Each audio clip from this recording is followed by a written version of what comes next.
mianatra eo tongotrao.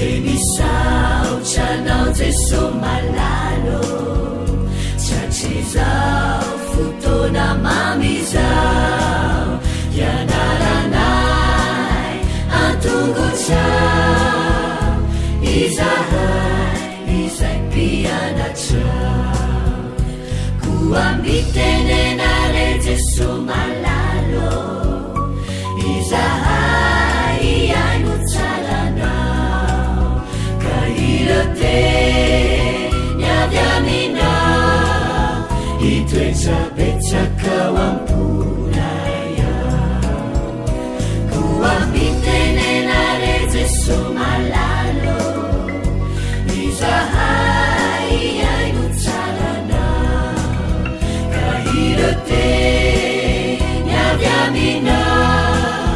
itwecabecakawampunaya irote nyavyamina itwecabecakawampunaya.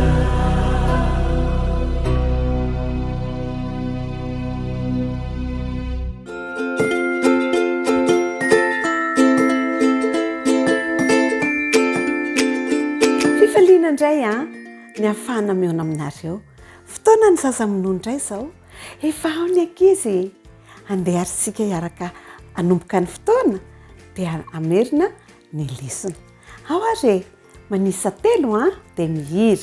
Isa, roa, telo. Manaona falita faona ravo mahitanao manaona enao.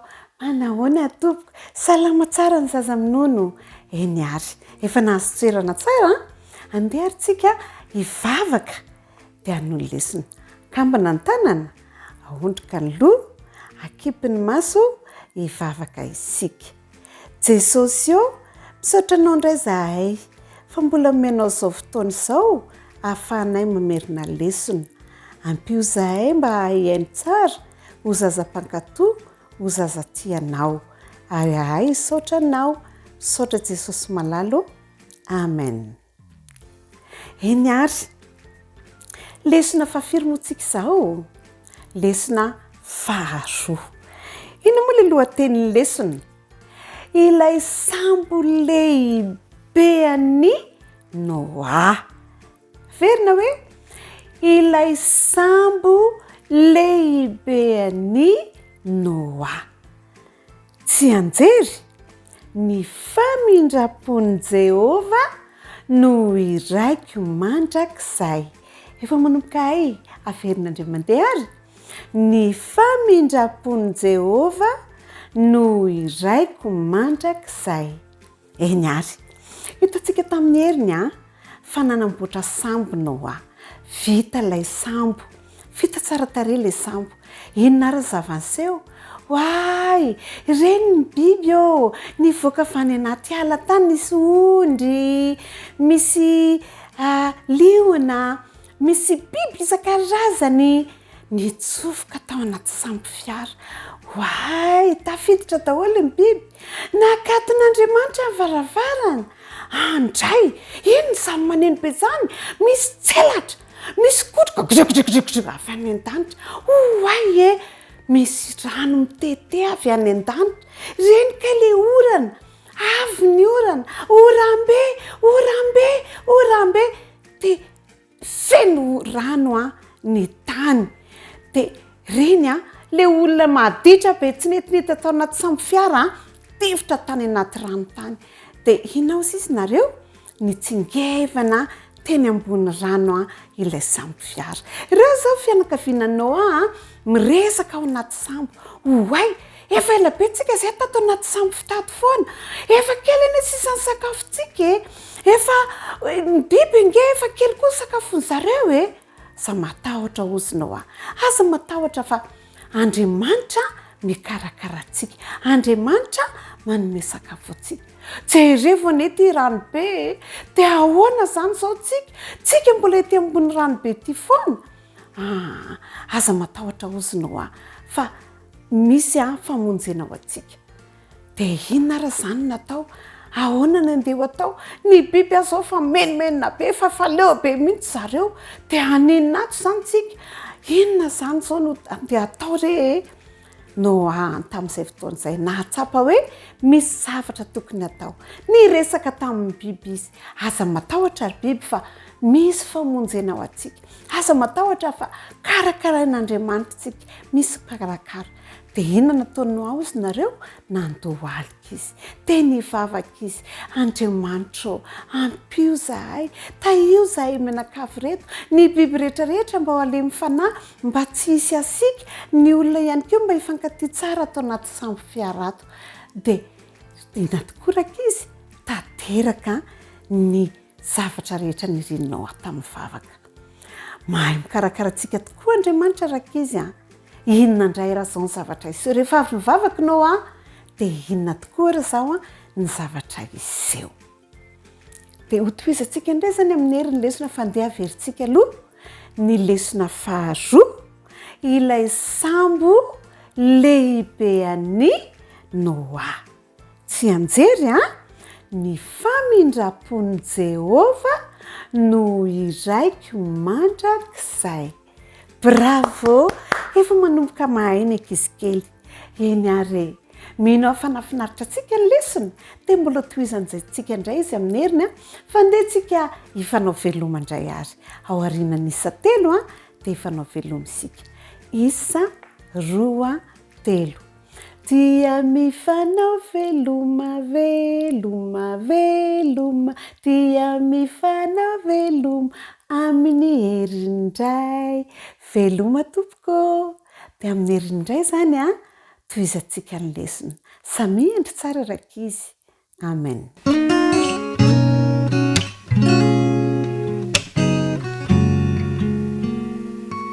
Manao ana daholo ianareo rakizy namako. Mirary ny fitahian Jesosy ho amintsika mandritra ity sabata mahafinaritra ity. Eny andeha ary tsika hamekina ny lohahevitra faheniny izay manao hoe ilay afo tsy mety maty. Ilay afo tsy mety maty. Ny andalateny izay natao tsy anjery dia ny rahantsika nahita tao amin'ny Exodosy 7:15. Exodosy 7:15 manao hoe esory ny kapanao amin'ny tongotrao fa tany masina io hijanonanao io. Esory ny kapanao amin'ny tongotrao fa tany masina io hijanonanao io. Eny tokoa rakizy namako, mananafatra manokana Jesosy amin'ny alalan'izany andalateny nataontsika tsy anjery izany. Izay ho raisintsika mandritra ity sabata mahafinaritra ity. Kanefa dia izao manasanao andao arao ny lohahevitrintsika amin'ny alalan'ny tantara. Andao ary. Efa mba nahita fifaliana tamin'ny fitaniana afo tany amin'ny lasy natao hatrany fe ianareo. Raha tsy ampianareo kitay afo dia ho faty izany. Ao amin'ny tantarantsika anio dia nahita afo ange Mosesy kanefa tsy nandorona inona na inona izany afo izany. 40 taona izay hatramin'ny nandosiran'i Mosesy avy tany Egipta rakizy. Fantany ankehitriny fa tsy nety ny zavatra nataony. Tsy mba ao anatin'ny drafitr'Andriamanitra mihitsy mantsy izany mamono olona izany. Na izany aza nefa dia tsy nahafoy azy ange Andriamanitra. Niaro an'i Mosesy izy teny an-dalana izay namakivaky ny hevitra. Tadidin'i Mosesy tsara ilay hariva voalohany indrindra nahatongavany tany Mediana. Raha nipetraka niala sasatra teo akaikin'ny lavadrano fatsakany iray izy dia indreny izy tovovavy mpiandry ondry vitsivitsy tonga mba hatsaka. Fomba mahazatra azy ireo ny mampisotro rano ny bibiny eo amin'ilay lavadrano. Kanefa indreny tamy avy any tovolahy mpiandry ondry maromaro niezaka androaka ireto tovovavy ireto. Hita Mosesy ny zavatra nitranga, niaro ireo tovovavy tamin'ny hetraketraky ireto tovolahy ireto izy. Dia nisintona rano ho an'ireo ondry ny tovovavy ireo. Nentin'ireo tovovavy tany an-trano ary Mosesy dia nomeny sakafo. Noraisiny dreto rain'ireto tovovavy ireto niasa tao aminy ingeraka izy Mosesy ary tateo rena dia nanambady ny zanaka vavy ny tretro i Mosesy dia niray teo amin'ireo tovovavy mpiandry ondry. Efa niteraka 2 lahy izao izy sy Zipora vadiny. Efa maty ilay Farao izay nandosira Mosesy kanefa ny fiainan'ireo zanak'Israely kosa dia niaratsy hatrany. Ilay Farao vaovao mantsy dia loza be lavitra noho ilay Farao teo aloha nanenina mihitsy ange Mosesy nikasy tanana tamin'ilay toetra rahiny. Tahaka izay ozy izy tsy namony ilay Egyptianina raha mba niandry an'Andriamanitra mantsy izy aneo amin'ny fotoana tokony hietsehany dia mety ho efa afaka ny vahoaka amin'izao fotoana izao. Fantatr'Andriamanitra fa olona vonina nitarika ny zanak'Israely Mosesy, nianatra ny anetry teny izy, nianatra ny andry an'Andriamanitra izy, nianatra ny anana faharetana izy raha nikarakara ny ondry. Indray andro dia nitondra ny andian'ondry ny rafosany araka ny mahazatra azy Mosesy. Tapoka teo anefa dia nahita hazo mirehitra izy. Hitany Mosesy fa nirehitra trany ilay hazo kanefa tsy nety maty ilay afo. Raha nitsangana teo alohan'ilay hazo izy dia naharefy ny teny hoe ry Mosesy hoy ilay feo. Ity aho hoy Mosesy ange namaly aza manakaiky ety esory ny kapanao amin'ny tongotrao fa tany masina io janonanao io hoy indray ilay feo. Izao no Andriamanitry ny razanao dia Andriamanitry Abrahama sy Andriamanitry Isaka ary Andriamanitry Jakoba. Avy hatrany dia nesory Mosesy rakizy ny kapany ary niondrika ambany dia ambany izy. Ho hitany ilay feo nanohy. Efa hitako tokoa ny fahorian'ny oloko izay any Egypta ka tiako raha makany amin'ny Farao ianao ilazany mba hamelan'ny oloko andeha. Tompo, fa iza moa no ho any amin'ny Farao? Hoy ange Mosesy nanontany. Hombanao tokoa aho hoy Andriamanitra nanome toky azy. Rehefa miala any Egypta ianao dia hiverina eto amin'ity tendrombohitra ity ianao ka hivavaka amiko. Dia namaly ange rakizy Mosesy. Dia inona moa no lazaiko amin'ny zanak'Israely? Iza no lazaiko amin'izy ireo fa naniraka? Namaly Andriamanitra hoe lazao amin'ny Israely fa izao no Andriamanitra ny razanareo izay naniraka anao. Lazao azy ireo fa fantatro izay zava-miseho aminy. Lazao amin'izy ireo koa fa izao no naniraka anao mba hamonjy azy ireo. Hihaino anao izy. Fantatro fa tsy hino anao ny mpanjakan'ny Egyptianina. Izany anefa ny toe-javatra lehibe ho ahy hahazahoaka anao famantarana maro dia maro mba ahafantaran'ny olona tsirairay hafa izao no Andriamanitra marina. Rehefa lasa Andriamanitra dia angamba nijanona teo akaikin'ilay hazo ange Mosesy. Nieritreritra sy nivavaka sady tiany no midera ary manaja an'Andriamanitra. Ary tena tia Mosesy izany. Na dia natsapany tena no tsy mendrika azy izy dia vonina kosa izy rakizy izao hanao izay nolazain'Andriamanitra taminy. Amin'ny zavatra ataony no hivavahan'ny Mosesy amin'Andriamanitra, ampanajana sy ampakatoavana. Ianao koa azonao atao ange ny manaja an'Andriamanitra ampakatoavana sy ampanajana. Ary izany no iren'Andriamanitra ho ataontsika.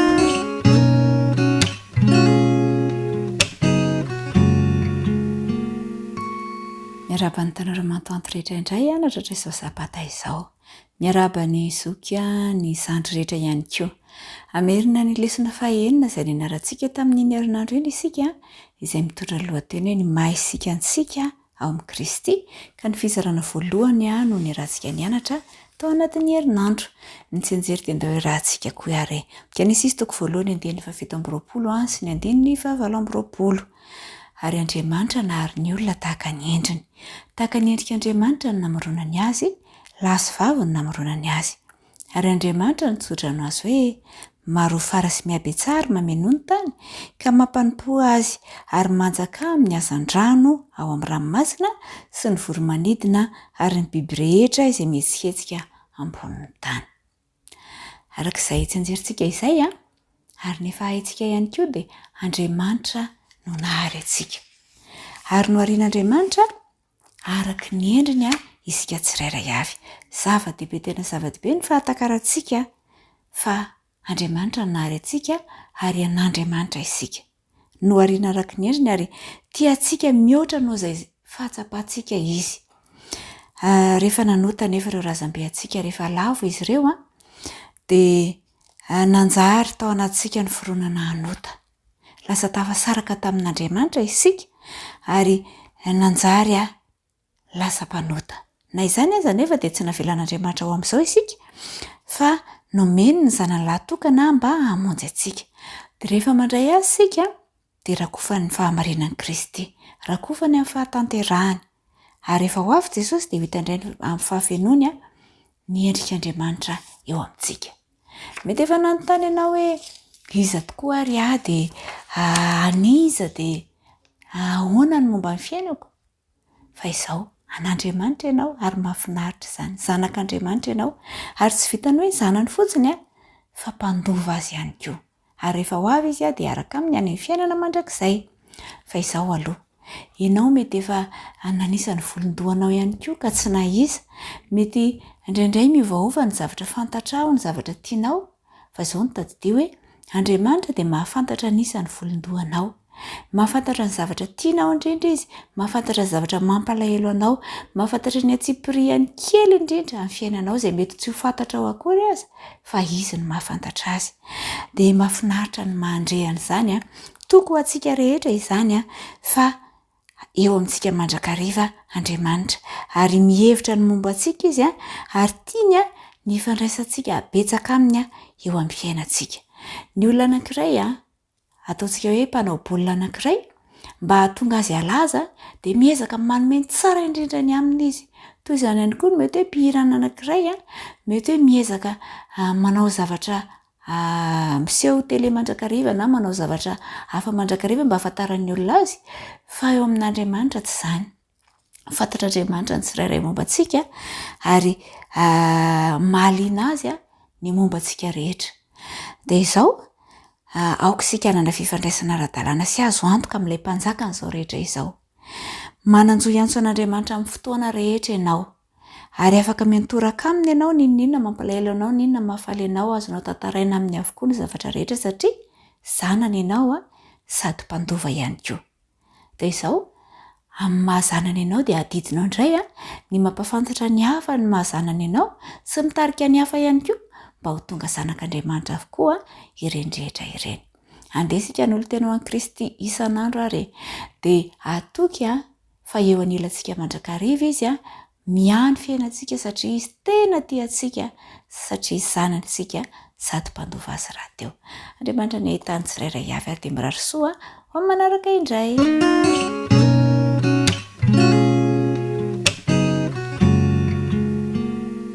Dia faly hatrany ny tafaraka amintsika inona moa ilay mahafaly, ny tena mahafaly dia izao mbola manana tombontsoa isika mianatra ny tenin'Andriamanitra ry zatovo namako. Ny zava-doza teraky ny fanompoantsampy. Ny zava-doza teraky ny fanompoantsampy. Ny fanompoantsampy zany dia miteraka zava-doza. Ny hoe sampy moa zany raha fitenina amin'ny teny tsotra dia izao zavatra anankiray tianao mihoatra no Andriamanitra. Rehefa misy zavatra anankiray tena tianao mihoatra noho ny Andriamanitra dia efa sampy izy izay. Ka mametra fanontaniana hoe ianao miteny hoe za tsy manompo sampy, za aloha tsy manao an'izany. Fa raha misy zavatra tena tianao mihoatra noho Andriamanitra ary misy fotoana raha dininao mihitsy Andriamanitra noho ilay zavatra dia efa sampy izy izay. Ny zava-doza teraky ny fanompoantsampy. Izany hoe misy zava-doza teraky izany rehefa misy zavatra anankiray tena tianao loatra mihoatra an'Andriamanitra. Dia izao ny voalaza ao amin'ny tantara faharoa toko faharoa ambin'ny folo andiny voalohany izay andiny fototra ho amin'ny loha hevitrintsika. Ary Rehoboama rehefa nampandry ny fanjakany sady efa nahery dia nahafoy ny lalàn'i Jehovah izy sy ny Israely rehetra. Tantaran'i Rehoboama zany no hodiniantsika. Zany Rehoboama zany anie dia mpanompon'Andriamanitra. Mpanompon'Andriamanitra mpitarika zany. Ary tamin'ny fotoana izay nitondran'i Rehoboama dia nahery lamina mihitsy ny vahoaka Israeliana. Kanefa rehefa ny lamina ny toe-javatra dia nahafoy ny lalàn'i Jehovah izy. Ary eo matetika ny olonan'ny olombelona. Rehefa milamindamina ny fiainana dia lasa adino ny lalàn'Andriamanitra. Lasa ohatrany hoe mety daholo izay atao rehetra. fa rehefa tsy mety ny zavatra iainantsika na sarotra de tena matsiaro an'andriamanitra atsika de mitaraina mivavaka sy ny sisa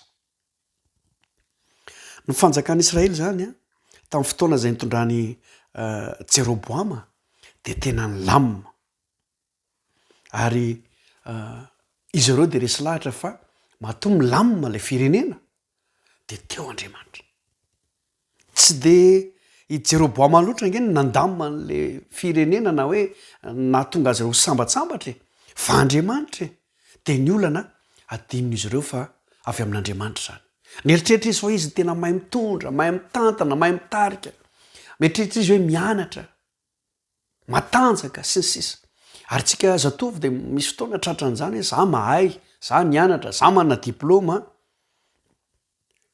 zany zavatra nananao rehetra zany nge avy amin'andriamanitra fa tsy avy aminao ny tompo nanomean'izany ianao de ny zavatra nitranga rehefa netiny natao de adino andriamanitra adino ny lalàn'andriamanitra de lasa nanompo sampy de lasa tia zavatra hafa mihoatra an'andriamanitra lasa nanompo sampy nosoloana andriamanika hafa mihitsy ilay andriamanitra pahary ka de mampitandrina antsika zatovy namana rehetra tandremo fa misy zava-doza ateraky ny fanompo-tsampy na hoe misy zava-doza ateraky io zavatra tianao loatra io mihoatra no andriamanitra inona zavatra tianao loatra samy mandinika isika de samy mandray lesona fa efa nanjo any jeroboamy zany nanjo ny zanak'israely zany de aza atao manjoanao ntsony fa tsarovy andriamanitra tandremo hatrany ny didiny arao ny fitsipika zay efa nampianarina antsika toy izay indray raha fitinina no hevintsika ho amin'ny manaraka indray zatovy namako fifaliana ilay fanko mirarotsondray are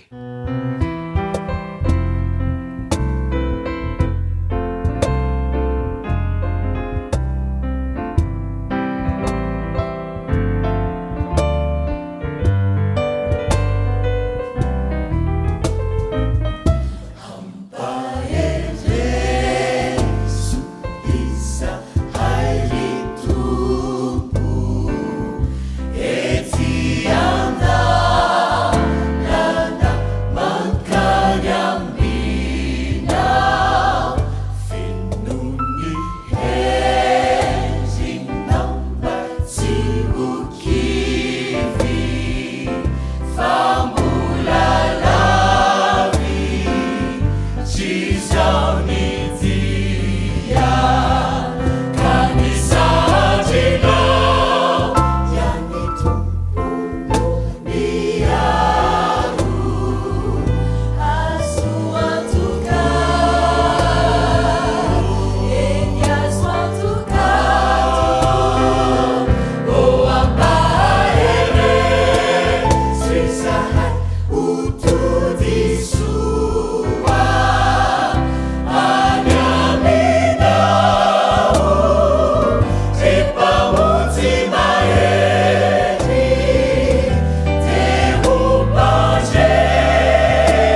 faly miaravantsika tratrain'ity sabatany Jehova mahafinaritra ity.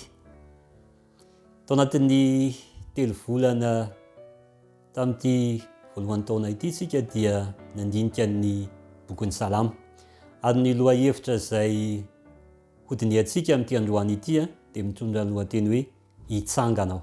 Iza moa ny hitsangana? Jehova ny hitsangana. Zao mivolaza ao amin'ny salama 12:5. Minaran'i Jesosy, noho ny fampahoriana ny oro sy ny fisenton'ny malahelo dia hitsanganao ankehitriny io Jehova, ho vonjeko izay vingavingan'ny sasany.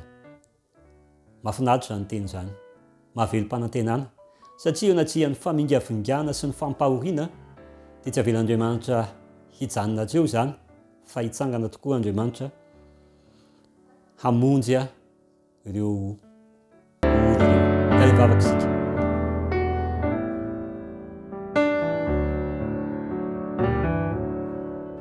Raha inaizany an-danitro raha merina ny teninao izahay dia mangataka fahendrena sy ny fanahy masina amin'ny anaran'i Jesosy.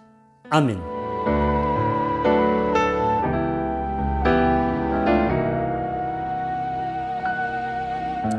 Tsy ny vanim-potoana iainantsika ihany no nahitana ny ratsy na ny tsirarina sy ny hery famoretana.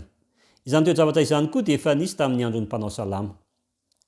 Noho izany ny bokin'ny salama tokoa dia fanambaran'Andriamanitra manohitra ny herisetritra sy ny famoretana nisy teo amin'izao tontolo izao, misy amin'izao androtsika izao ary nisy koa tamin'ny andron'ny salama. Eny, ny tompo dia maharimposy miazona ny fahatezerany noho ny hatsarany, tsy maniry ny hahaverezana na hideray azy izy fa ny mpanota ny toy ny bebaka sy hanovany lalany. Araka ny volazo amin'ny Petera 2:7-7 sy hatramin'ny 10:10. Satria ny olombelona zany dia mety maniry eo ny fahamaliana ny tsirariny atao aminy sy ny famoretana aminy, fa Andriamanitra kosa dia maharim-po. Ana dia ny fotoana hidiran'Andriamanitra atrehatra aza dia mety tsy mifanaraka na mifanandrify amin'ny zavatra andrasantsika dia ho tonga ny andro fitsaran'Andriamanitra atsika. Araka ny volazo amin'ny Salamo 9:7-7. Tokony hiainana fahatokiana azy fotsiny sy amin'ny teny fikasana isika mialoha ny hatongavan'izany andro izany. Ny mpamorona izay manana seza ny fiandranany miorona amin'ny fahitsiana sy ny fahamarinana rery ihany. Araka ny volaza amin'ny Salamo 7:7 no afaka miantoka amin'ny alalan'ny fitsarany marina ny fahatoniana sy ny fanambinana n'izao tontolo izao. Ny lafiny loha amin'ny fitsaran'Andriamanitra ny fanafahana ireo ampahoriana sy ny fahamalinana ratsy fanahy. Hitsara Andriamanitra hanafaka ireo ampahoriana sy hamala ny ratsy fanahy. Araka ny volaza amin'ny Salamo 7:9-7. Izany fanampahaletana izany omenantsika ary ho tanteraka izany indray androany, nefa amin'ny fotoan'andron'Andriamanitra fa tsy ny antsika araka ny soritan'ny mpanao salama. Ho tantaran'Andriamanitra ny fitsarana. Ary amin'ny fiavian'i Jesosy Kristy no isy ny valim-pitsarana. Fa amin'izao koa atsy Andriamanitra dia efa maneho ny fitsaranany amin'ny fotoany avy.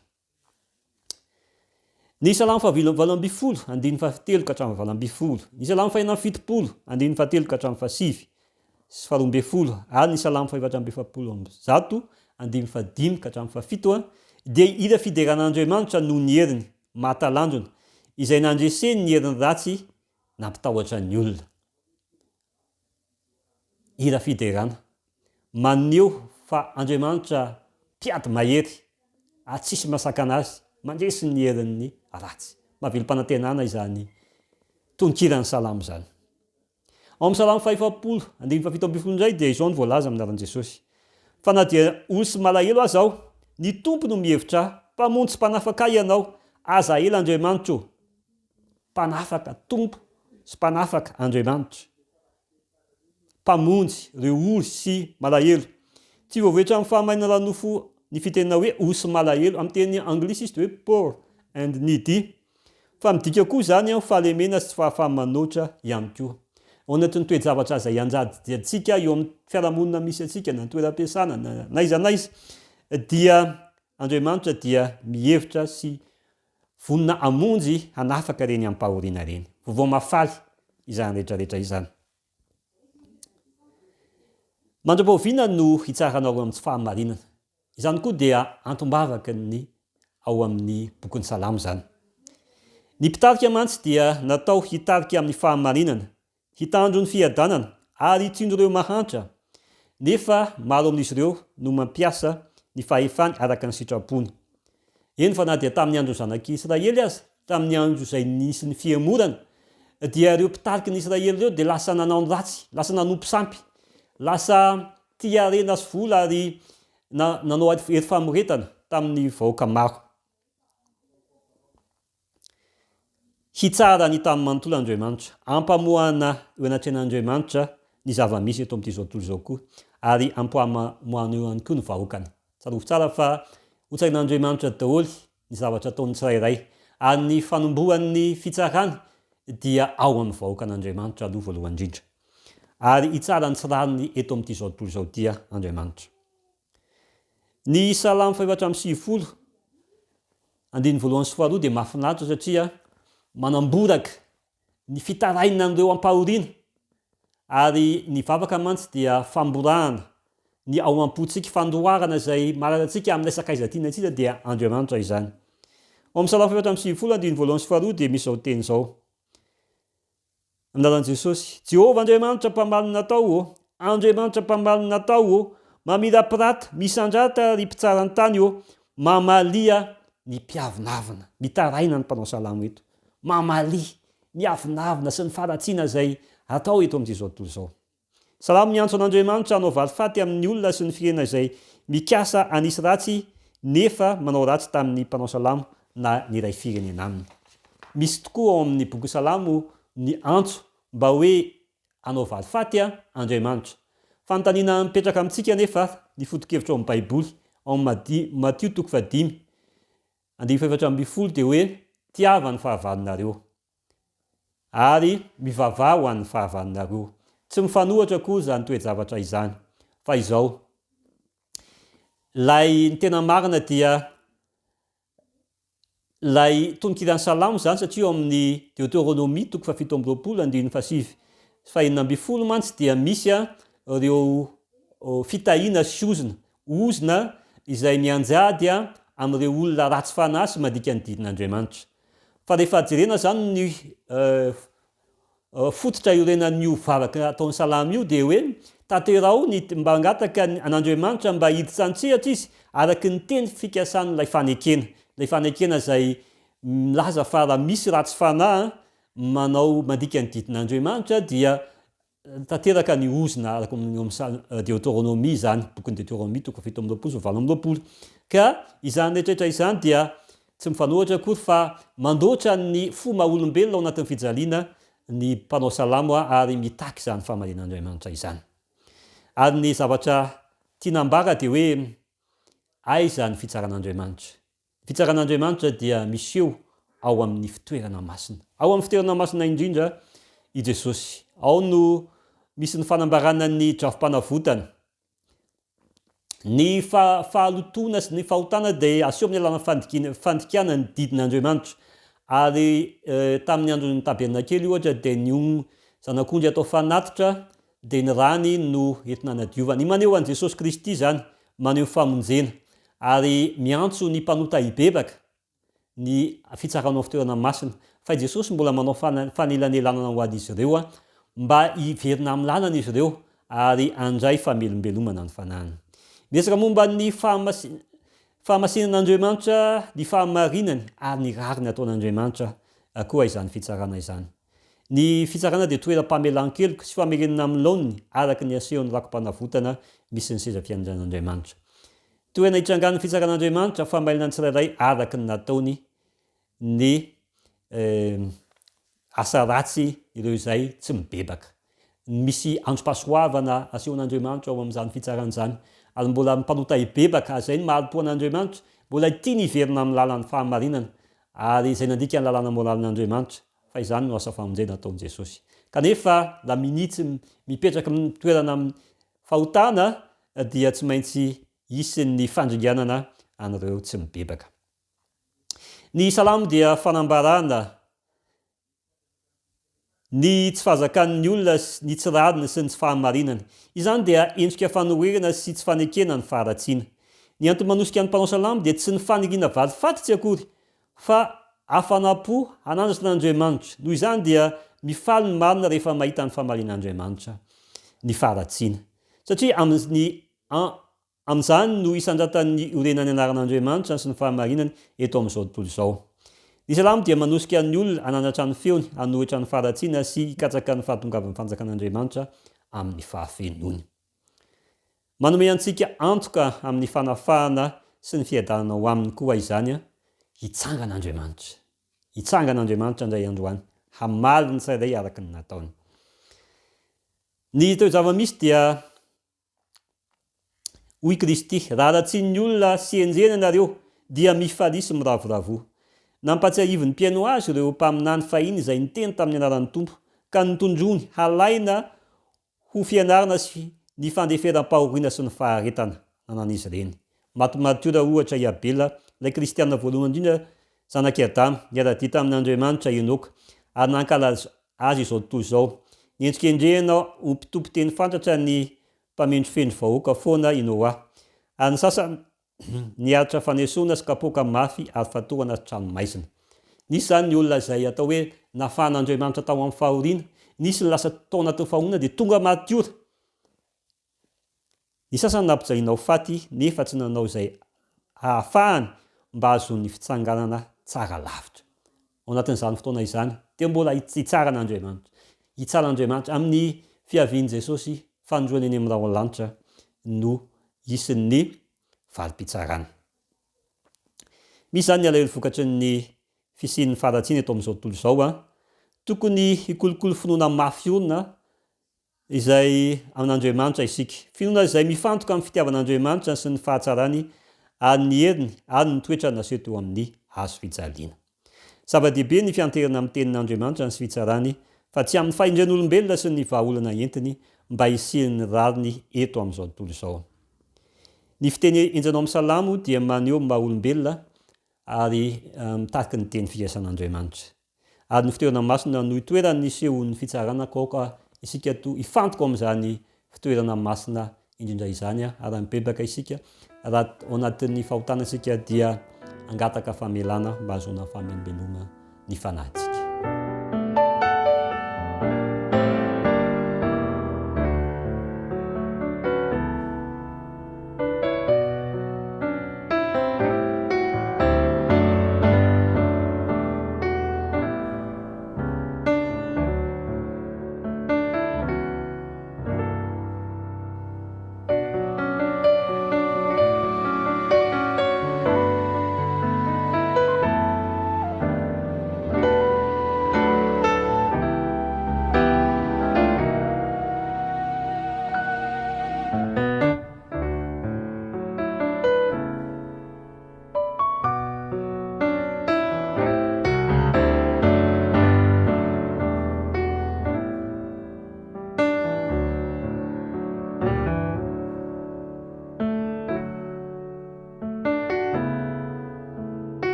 Rainay izany an-danitro, misaotra anao zahay satria Andriamanitra mahery ianao. Andriamanitra hitsara ny tany ianao. Andriamanitra hamaly ny tsirairay araka ny nataony ianao. Aoka izay Andriamanitra hitoky aminao, hitoky amin'ny teny fikasanao ary hiandry ny famalinao. Afaka tompo raha misy ny mpampahory, na misy ireo mandika amin'ny didinao, afaka amin'izy ireo mba hiala amin'ny ratsy fanaony, hiverina amin'ny fahamarinana sy ny fahitsiana. Mba ho voninahitry ny anarareo ihany. Taino ny fanatitry ny LEsona sekoly sabata mba hoentina ampandroso ny fanjakanao. Eta io ty sabata ity mba ho andro fifaliana tanteraka ho anay araka ny teny fikasanao. Amin'ny anaranao mavonjy no izany vavaka izany. Amen.